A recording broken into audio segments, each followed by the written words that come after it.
Alright, just to get into it, scaleback, huh? I've seen a lot of people talk about Mall Rivals needing a scaleback season in terms of power overall in the game, and I always wanted to talk about it in a full video, especially since I chipped about it here and there in some videos in the past. But seeing the entire community talk about needing a scaleback season, I figured I would give my focus take on the matter overall. Big shoutouts to Galu. Their video on the topic sort of made me want to do this video, but I've been so busy that I couldn't even get to it immediately, so sorry about that. Galu has moved on to Pokemon content, I believe, so please, if you're watching this video and have any interest in Pokemon or trading cards like that, make sure to check them out. But enough yapping, it's time to get to the meat and potatoes of this mess.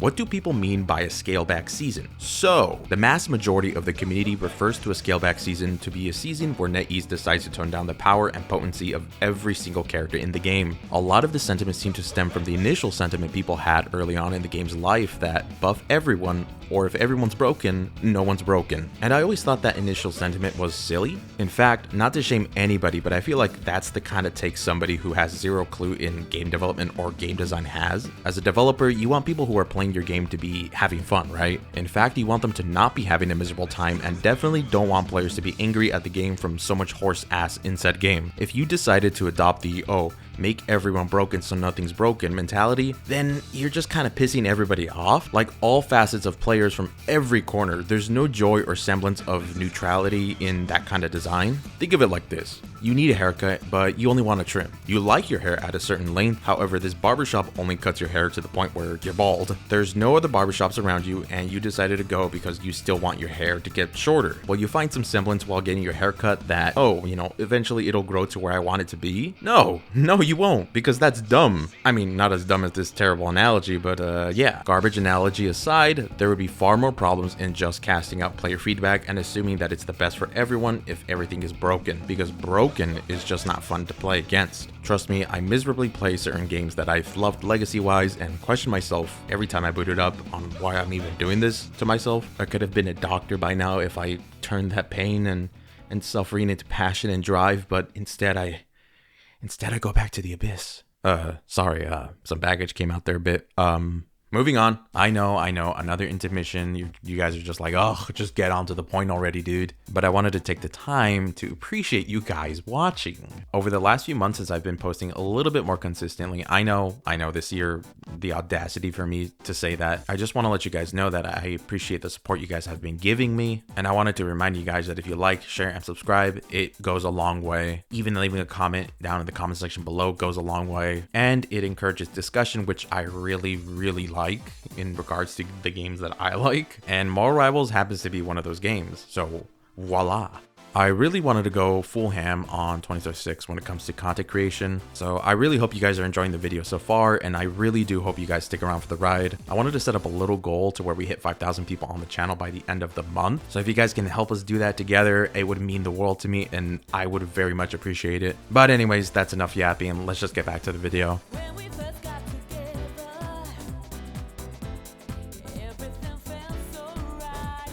What prompted the talk of a scaleback season? Well, for the most part, I think it all stems from the outcry people have been having towards strategists in the game. I know it's easy to jump on strategists and just put the blame on the role, especially with deviants like Invisible Woman and Gambit, who I still very much think they weren't nerfed enough. It's easy to blame them, but also get lost in the hatred or whatever you want to call it. Why I say lost now is because not a lot of people talk about why some strategists are the way that they are or why they have the ults that they do. One could simply just default by saying, oh, it's, because supports are bad and blah blah. And to that, I just think that's a bad take that offers nothing of value and does more harm to the game than good, if any at all. A while ago, I want to say like almost 2 months ago, I made a video that included me discussing why strategists have high healing. And in that video, I mentioned how DPS do a ton of damage in a matter of seconds or two. If strategists and certain of their ults are tuned down way too much, they are rendered obsolete. Do I think healing across the board should be tuned down? Yes. However, at the same time, you have to tone down the power of duelists. Except Wanda. I want Wanda to suddenly become the best character in the game. I'm joking. In all seriousness though, my only concern with the scaleback season where both duelists and strategists are toned down is, well, where does that leave tanks? Will they be changed as well? Let's assume no. At that point, will tanks be too powerful? Will the CC in the game remain the same? Because if it does, I feel like that would maybe be a good failsafe to prevent tanks from being way too strong. Right now, CC in the current game isn't really keeping tanks in check. It's just outright oppressing the role. Now, let's say Vanguards are part of the scaleback along with duelists and strategists. Just how much will Vanguards be hit? Because remember, I think this whole outcry for a scaleback comes from the topic of duelists versus strategists, or more so the problems of and from duelists and strategists. I made a video a few days ago about how Vanguards are just kind of there, just trapped on a bus ride being driven by both duelists and strategists. It's easy to say let's just scale back on everything without knowing what would happen to current things like overhealth, for example. Do we scale back on that too? If we're talking a complete tone down of all roles, all utility, and all crowd control, then okay, we would have to sort of play the game in that state to even find out if this feels right or feels good. It's too easy to just say nerf it all. But here's the thing, we don't know how exactly a massive scaleback season would affect the other game's elements like HP pools, cooldowns, and certain designs of heroes and their kit functionalities. Things like anti-heal could immediately become a massive threat. The way the pacing of the game can change into this long drawn out battle that still ends up being solely reliant on ultimates. Hell, the approach of matches could even go from, hey, let's get rid of the strategist, to just being, hey, let's just shoot the tank. I'm looking at you, Overwatch.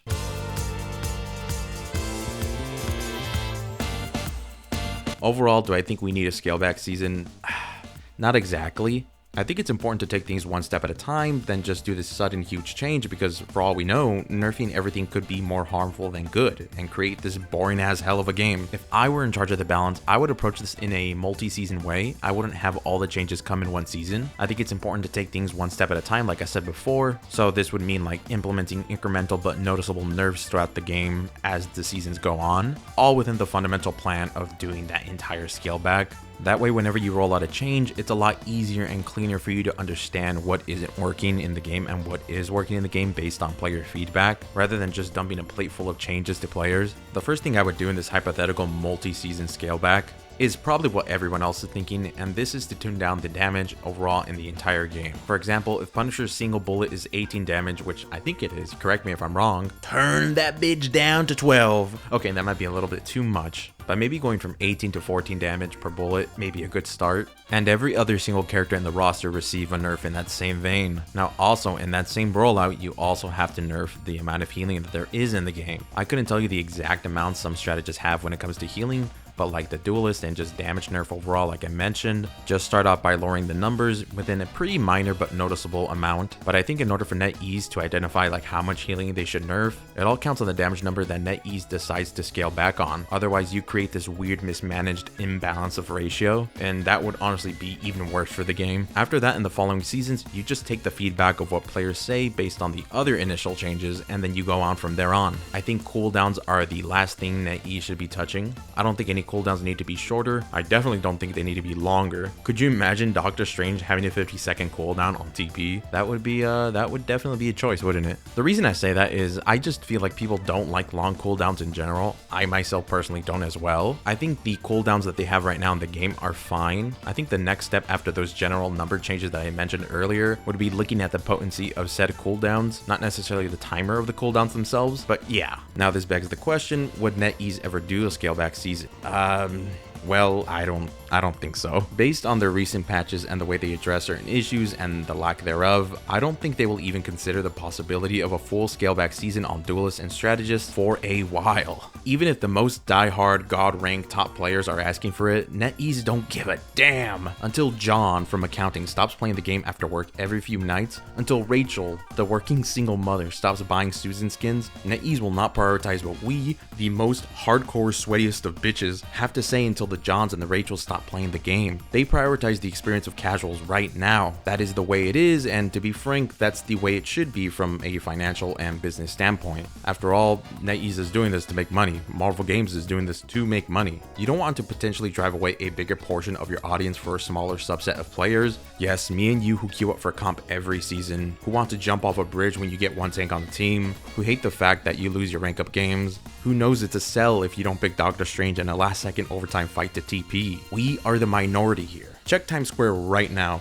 That joint is always lively with people not even playing the game. You go to practice mode Doom match and you got people sitting around and emoting there in full lobbies. Do I think NetEase is too favored to the casuals? Kind of. Look, I do think they should listen to at least even like the top 30% of players. Not completely, but at least, lend an ear. At least that whole range overall. But not gonna lie, you'll probably get NetEase finally addressing balance issues directly in year 3 of Mar Rivals, or, whenever the game starts to decline in a way where new players and casuals aren't joining in anymore. All in all, to summarize this video, does Mar Rivals need a scale back season? Kind of. I think they need a multi-season scale back. Do I think NetEase is gonna do it?